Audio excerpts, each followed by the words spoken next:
Hello friends, welcome to daily class. Daily class में आपका स्वागत है। आज हम बात करने वाले हैं बिहार पुलिस कांस्टेबल के टॉप 30 पॉलिटी के क्वेश्चंस के बारे में, जो कि हमारे एग्जाम के लिए बहुत ही महत्वपूर्ण होंगे। तो फ्रेंड्स, आज के इस सेशन में बिहार पुलिस कांस्टेबल में कम से कम 2 क्वेश्चन जरूर पूछे जाएंगे। तो आज की इस वीडियो को लाइक, शेयर और कमेंट करना ना भूलें। तो फ्रेंड्स, आज हम पॉलिटी के टॉप 30 क्वेश्चनों का प्रैक्टिस करेंगे। तो फ्रेंड्स, अगर आपने अभी तक हमारे यूट्यूब चैनल डेली क्लास को सब्सक्राइब नहीं किया तो प्लीज़ हमारे यूट्यूब चैनल डेली क्लास को सब्सक्राइब कर लें, ताकि आने वाली वीडियो सबसे पहले आप तक पहुंच सके। तो फ्रेंड्स, जैसे कि मैं आपको बता दूं कि कल हमारा टॉप 100 क्वेश्चन का सेकेंड सीरीज अपलोड किया गया था, जिसमें हमारा सेकेंड नंबर क्वेश्चन में एरर आया था कि गुलाम वंश का संस्थापक कौन था। तो फ्रेंड्स, यहाँ पे हमारा क्वेश्चन था गुलाम वंश का संस्थापक कौन था। तो हमारा ऑप्शन दिया गया था बाबर, फिरोज शाह तुगलक, गुलामुद्दीन और कुतुबुद्दीन ऐबक। जैसे कि मैं आपको बता दूं कि कल जो हम ऑप्शन ए सही करवाए थे, उसमें हो जाएगा यहाँ पे क्वेश्चन की जगह मुगल वंश। तो मुगल वंश के संस्थापक कौन थे? बाबर। तो यहाँ पे आप सही कर लीजिएगा, मुगल वंश यहाँ पे कर लीजिएगा। यहाँ पे हो जाएगा मुगल वंश का संस्थापक कौन था। तो मुगल वंश के संस्थापक कौन थे? बाबर। बाबर ने मुगल वंश की स्थापना 1526 ईस्वी में किए थे। तो यहाँ पे हमारा सही ऑप्शन क्या हो जाएगा? ए। मुगल वंश का संस्थापक कौन था? बाबर। अगर हम यहाँ पे मुगल की जगह अगर हम यहाँ पे गुलाम वंश देते हैं तो गुलाम वंश का संस्थापक कौन हो जाएगा? कुतुबुद्दीन ऐबक। कुतुबुद्दीन ऐबक ने गुलाम वंश की स्थापना की थी। तो कल का हमारा क्वेश्चन था गुलाम वंश का संस्थापक कौन था। तो हमारा सही ऑप्शन हो जाएगा डी। कुतुबुद्दीन ऐबक ने गुलाम वंश की स्थापना की थी। तो फ्रेंड्स, कल का हमारा सही आंसर हो जाएगा डी। अगर आप यहाँ पे मुगल वंश करना चाहते हैं तो हमारा सही ऑप्शन होगा ए, लेकिन गुलाम वंश का संस्थापक जो थे वो थे कुतुबुद्दीन ऐबक। तो फ्रेंड्स, अब हम चलते हैं पॉलिटी के टॉप 30 क्वेश्चंस की तरफ। तो जैसे कि यहाँ पे आप देख सकते हैं, हमारा फर्स्ट क्वेश्चन है रिजर्व बैंक ऑफ इंडिया की स्थापना किस वर्ष हुई, यानी आरबीआई की स्थापना जो है वो किस वर्ष हुआ है। तो हमारा ऑप्शन है 1955, 1936, 1935 और 1946। तो रिजर्व बैंक ऑफ इंडिया की स्थापना जो है वो है 1935 में। तो 1935 में आरबीआई की स्थापना हुई थी। तो हमारा सही ऑप्शन हो जाएगा सी। नेक्स्ट क्वेश्चन है भारतीय राष्ट्रीय कांग्रेस की स्थापना कब किया गया था। तो भारतीय राष्ट्रीय कांग्रेस की स्थापना जो है वो कब हुआ था? 28 दिसंबर 1885 को। 28 दिसंबर 1885 को भारतीय राष्ट्रीय कांग्रेस की स्थापना हुई थी। नेक्स्ट क्वेश्चन है भारतीय जनता पार्टी की स्थापना कब हुई थी। भारतीय जनता पार्टी, ये अभी सारे एग्जामों के लिए बहुत ही महत्वपूर्ण क्वेश्चन माना जाता है, तो इसे हम बीबीए करके चलेंगे। तो भारतीय जनता पार्टी की स्थापना जो है वो कब हुई थी? 1980 में। 1980 में भारतीय जनता पार्टी की स्थापना हुई थी। यह क्वेश्चन अपने आप में बहुत ही इंपॉर्टेंट है, क्योंकि यह क्वेश्चन बिहार पुलिस कांस्टेबल के टॉप क्वेश्चनों में से एक है, जो कि यह क्वेश्चन बिहार पुलिस कांस्टेबल के 2017 में पूछा गया था। और यह क्वेश्चन बिहार पुलिस कांस्टेबल के अलावा आरआरबी ग्रुप डी में यह क्वेश्चन पूछा गया था। तो भारतीय जनता पार्टी की स्थापना कब हुई थी? 1980 में। यह क्वेश्चन हमारे लिए बहुत ही इंपॉर्टेंट है। तो बीजेपी की स्थापना कब हुई थी? 1980 में। नेक्स्ट क्वेश्चन है राष्ट्रीय शिक्षा दिवस कब मनाया जाता है। जैसे कि मैं आपको बता दूं कि राष्ट्रीय शिक्षा दिवस जो है एपीजे अब्दुल कलाम की जयंती के उपलक्ष्य में मनाया जाता है। तो राष्ट्रीय शिक्षा दिवस कब मनाया जाता है? 11 नवंबर को। 11 नवंबर को राष्ट्रीय शिक्षा दिवस मनाया जाता है। और एपीजे अब्दुल कलाम हमारे स्वतंत्र भारत के पहले शिक्षा मंत्री भी थे। तो राष्ट्रीय शिक्षा दिवस कब मनाया जाता है? 11 नवंबर को। तो हमारा सही ऑप्शन हो जाएगा ए। नेक्स्ट है भारत सरकार अधिनियम कब आया। भारत सरकार अधिनियम जो है वो कब आया था? तो हमारा सही आंसर हो जाएगा सी बी, 13 दिसंबर 1935 को। 13 दिसंबर 1935 को भारत सरकार अधिनियम आया था। नेक्स्ट है संविधान के किस प्रावधान के तहत छुआछूत को खत्म कर दिया गया है। तो संविधान के किस अनुच्छेद के तहत छुआछूत को खत्म कर दिया गया है? तो हमारा ऑप्शन है अनुच्छेद 17, अनुच्छेद 21, अनुच्छेद 19 और अनुच्छेद 23। तो संविधान के किस अनुच्छेद के तहत छुआछूत को खत्म कर दिया गया है? तो छुआछूत को खत्म किसके अनुसार किया गया? अनुच्छेद 17 के तहत। तो अनुच्छेद 17 के तहत छुआछूत को खत्म कर दिया गया है। तो हमारा सही ऑप्शन हो जाएगा ए। नेक्स्ट है किसके द्वारा संपत्ति के अधिकार को निषेध किया गया है, यानी संविधान के किस संशोधन के तहत संपत्ति के अधिकार को हमारे फंडामेंटल राइट से निकाल दिया गया है। तो किसके द्वारा संपत्ति के अधिकार को संविधान के मौलिक अधिकारों से निषेध कर दिया गया है। तो हमारा यहाँ पे ऑप्शन है 44वां संशोधन, 43वां संशोधन, 42वां संशोधन या इनमें से कोई नहीं। तो संपत्ति के अधिकार को जो है हमारे मौलिक कर्तव्यों से 44वां संविधान संशोधन के अंतर्गत निषेध किया गया है। तो हमारा सही ऑप्शन हो जाएगा ए। नेक्स्ट है, समानता का अधिकार कौन से अनुच्छेद में दिया गया है, यानी भारत का हर एक नागरिक समान हो, यह हमारे संविधान के किस अनुच्छेद में दिया गया है। तो अनुच्छेद 14 से 18 में, अनुच्छेद 14 से 18 में यह कहा गया है कि भारत का हर एक नागरिक एक समान होगा। तो हमारा सही ऑप्शन हो जाएगा ए। नेक्स्ट है, संविधान के किस अनुच्छेद में किसी के पसंद की व्यक्ति से शादी करने का अधिकार सुरक्षित है, यानी कोई भी व्यक्ति अपनी पसंद के अनुसार शादी कर सकता है, यह संविधान के किस अनुच्छेद में है। तो यह अनुच्छेद 21 में। अनुच्छेद 21 में क्या है, अनुच्छेद 21 में यह बोला गया है कि कोई भी व्यक्ति अपनी पसंद के अनुसार शादी कर सकता है। तो हमारा सही ऑप्शन हो जाएगा डी। नेक्स्ट है, किस संविधान संशोधन द्वारा भारत में मतदान की न्यूनतम आयु 18 वर्ष कर दिया गया है, यानी संविधान के किस संशोधन के तहत मतदान की जो न्यूनतम आयु है वो 21 से 18 वर्ष कर दिया गया है। तो 21वां संविधान संशोधन के तहत मतदान की आयु जो है वो 18 वर्ष कर दिया गया है। तो हमारा सही ऑप्शन हो जाएगा ए। नेक्स्ट क्वेश्चन है, किस संशोधन द्वारा नागरिकों के मौलिक कर्तव्यों को संविधान में शामिल किया गया है, यानी संविधान के किस संशोधन द्वारा नागरिकों के मौलिक कर्तव्यों को संविधान में शामिल किया गया है। हमारा ऑप्शन है 42वां संविधान संशोधन, 45वां, 39वां या इनमें से कोई नहीं। तो संविधान के किस संशोधन द्वारा नागरिकों के मौलिक कर्तव्यों को संविधान में शामिल किया गया है। तो हमारा ऑप्शन हो जाएगा ए।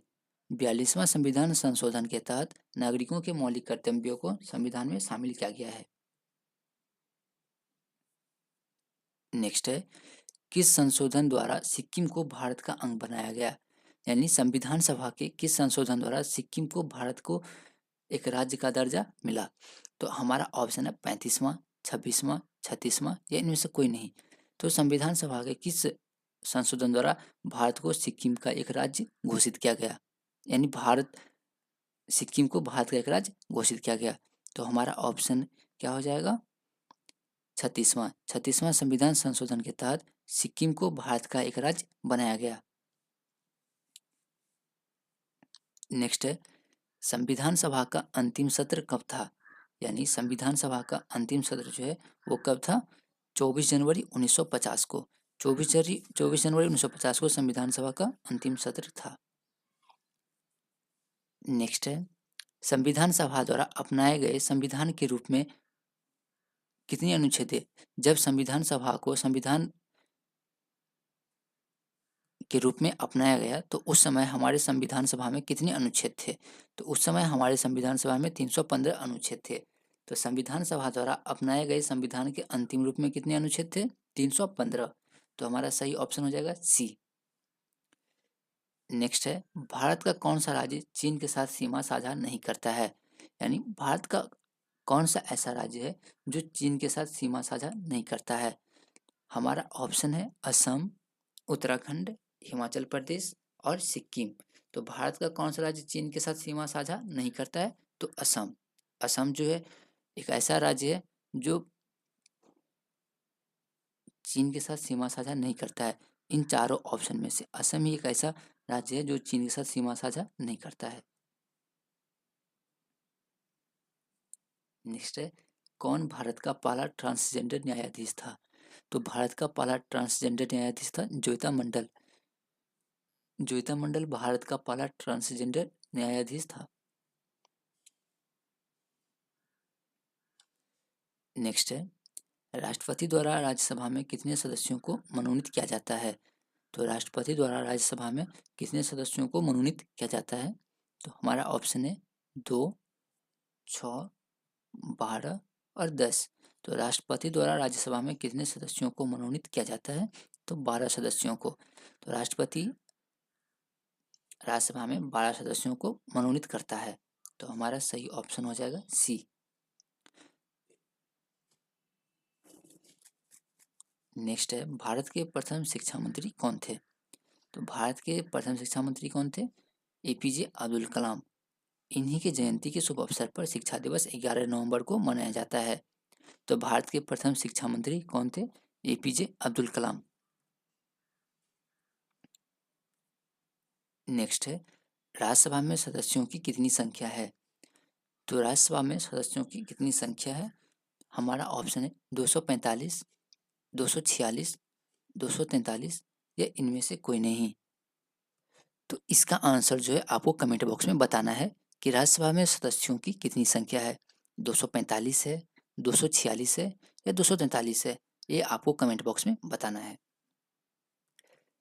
नेक्स्ट क्वेश्चन है, निम्न में से कौन सा प्रथम लोकसभा स्पीकर की मृत्यु कार्यकाल के समय में हुआ था? यानी कौन सा प्रथम लोकसभा स्पीकर की मृत्यु कार्यकाल के समय हुआ? तो हमारा ऑप्शन है वासुदेव मावलंकर, फातिमा बीवी, मीरा कुमार और इनमें से कोई नहीं। तो कौन से ऐसे प्रथम लोकसभा स्पीकर थे, यानी लोकसभा के अध्यक्ष थे, जिनकी मृत्यु उनके कार्यकाल के समय हुआ था? तो हमारा सही ऑप्शन हो जाएगा वासुदेव मावलंकर। वासुदेव मावलंकर जी का मृत्यु जो है उनके कार्यकाल के समय ही हुआ था, जो कौन थे? लोकसभा के स्पीकर थे। तो कौन सा प्रथम लोकसभा स्पीकर की मृत्यु कार्यकाल के समय में हुआ? तो वासुदेव मावलंकर। वासुदेव मावलंकर का मृत्यु उनके कार्यकाल के समय में हुआ था। नेक्स्ट है, विश्व में संसद की सबसे अधिकतम सदस्य की संख्या किसकी है? तो विश्व में संसद की सबसे अधिकतम संख्या किस देश के पास है? हमारा ऑप्शन है भारत, चीन, अमेरिका या इनमें से कोई नहीं। तो विश्व में संसद की सबसे अधिकतम संख्या जो है वो कहाँ है? चीन में। चीन में विश्व की संसद की सबसे अधिकतम सदस्यों की संख्या है। तो चीन ही एक ऐसा देश है जहाँ संसद के सदस्यों की संख्या सबसे ज़्यादा है। तो हमारा सही ऑप्शन हो जाएगा बी। नेक्स्ट है, स्वतंत्र भारत के प्रथम कानून मंत्री कौन थे? जब हमारा देश आज़ाद हुआ था तो उसमें भारत के प्रथम कानून मंत्री कौन थे? तो हमारा ऑप्शन है जवाहरलाल नेहरू, महात्मा गांधी, भीमराव अंबेडकर या अब्दुल कलाम। तो स्वतंत्र भारत के समय पहले कानून मंत्री कौन थे? तो डॉक्टर भीमराव अंबेडकर। डॉक्टर भीमराव अंबेडकर स्वतंत्र भारत के प्रथम कानून मंत्री थे। और प्रथम शिक्षा मंत्री कौन थे? एपीजे अब्दुल कलाम। और प्रथम प्रधानमंत्री कौन थे? जवाहरलाल नेहरू। तो यहाँ पे हमारा क्वेश्चन है स्वतंत्र भारत के प्रथम कानून मंत्री कौन थे? डॉक्टर भीमराव अंबेडकर। तो हमारा सही ऑप्शन हो जाएगा सी। नेक्स्ट है, एंग्लो इंडियन कम्युनिटी से कितने सदस्यों को संसद में नामित किया जाता है? तो एंग्लो इंडियन को कितने सदस्यों को संसद में नामित किया जाता है? तो 2 सदस्यों को। 2 एंग्लो इंडियन को संसद में शामिल किया जाता है। तो हमारा सही ऑप्शन हो जाएगा ए। नेक्स्ट है, लोकसभा और राज्यसभा का कोरम क्या है? यानी लोकसभा और राज्यसभा में कोई भी बिल पास कराने के लिए कितना मत होना चाहिए? तो यहाँ पे हमारा ऑप्शन है 1/6, 1/10 या 1/2 पार्ट। तो हमारा सही ऑप्शन हो जाएगा बी, 1/10 पार्ट। लोकसभा और राज्यसभा का कोरम क्या है? 1/10 पार्ट, यानी पूरी संख्या का 10वां भाग। नेक्स्ट है, भारतीय संसद में कौन शामिल है? तो भारतीय संसद में कौन कौन शामिल है? जैसे कि मैं आपको बताता हूँ कि भारतीय संसद के कितने अंग हैं? 3 अंग हैं। कौन कौन? राष्ट्रपति, राज्यसभा और लोकसभा। तो भारतीय संसद में कौन शामिल है? तो यहाँ पे हमारा ऑप्शन है राष्ट्रपति, राज्यसभा, लोकसभा और इनमें से सभी। तो भारतीय संसद में कौन शामिल है? तीनों, इनमें से सभी, राष्ट्रपति, राज्यसभा और लोकसभा। तो हमारा सही ऑप्शन हो जाएगा डी। नेक्स्ट है, राष्ट्रपति भवन के शिल्पकार कौन है? तो राष्ट्रपति भवन के आर्किटेक्चर कौन है? तो राष्ट्रपति भवन के शिल्पकार कौन है? तो राष्ट्रपति भवन को किसने आर्किटेक्ट किया था? तो हमारा ऑप्शन है Edwin Lutyens, Herbert Baker, Ganesh Bhikaji, ये इनमें से कोई नहीं। तो राष्ट्रपति भवन के शिल्पकार हैं एडविन लुटियर। एडविन लुटियन ने राष्ट्रपति भवन की आर्किटेक्चर को बनाया था, आर्किटेक्ट किया था। तो राष्ट्रपति भवन को बनने में कुल 17 साल लगा था। तो राष्ट्रपति भवन के शिल्पकार कौन है? Edwin Lutyens. तो हमारा सही ऑप्शन हो जाएगा ए। नेक्स्ट है, भारतीय संसद की छवि किससे लिया गया है? यानी भारतीय संसद की जो आकार है वो कहाँ से लिया गया है? तो भारतीय संसद की छवि जो है वो योगिनी मंदिर से लिया गया है। तो भारतीय संसद की छवि किससे लिया गया है? योगिनी मंदिर से। और योगिनी मंदिर कहाँ है? मध्य प्रदेश में। तो भारतीय संसद का छवि किससे लिया गया है? योगिनी मंदिर से। जैसे भारतीय संसद की रूपरेखा है, सेम वही रूपरेखा योगिनी मंदिर की भी है। तो हमारा सही ऑप्शन हो जाएगा ए। नेक्स्ट है, राज्यसभा को कौन भंग कर सकता है? तो राज्यसभा को कौन भंग कर सकता है? तो राज्यसभा जो है वो भंग नहीं किया जा सकता है। तो हमारा सही ऑप्शन हो जाएगा डी। राज्यसभा को कोई भी भंग नहीं कर सकता है, चाहे वो राष्ट्रपति हो, संसद हो और सुप्रीम कोर्ट हो, राज्यसभा को कोई भी भंग नहीं कर सकता है। नेक्स्ट है, राज्यसभा का कार्यकाल क्या है? तो राज्यसभा का कार्यकाल जो है वो कितना है? हमारा ऑप्शन है 5 वर्ष, 4 वर्ष, 6 वर्ष या अस्थायी। तो राज्यसभा के कार्यकाल जो है इसका उल्लेख संविधान में नहीं किया गया है। तो हमारा ऑप्शन हो जाएगा डी, अस्थायी। जबकि राज्यसभा के सदस्यों का कार्यकाल होता है 6 वर्ष, लेकिन यहाँ पे राज्यसभा के सदस्यों का नहीं, यहाँ पे राज्यसभा का कार्यकाल क्या है? तो राज्यसभा का कार्यकाल है अस्थायी। तो हमारा सही ऑप्शन हो जाएगा डी।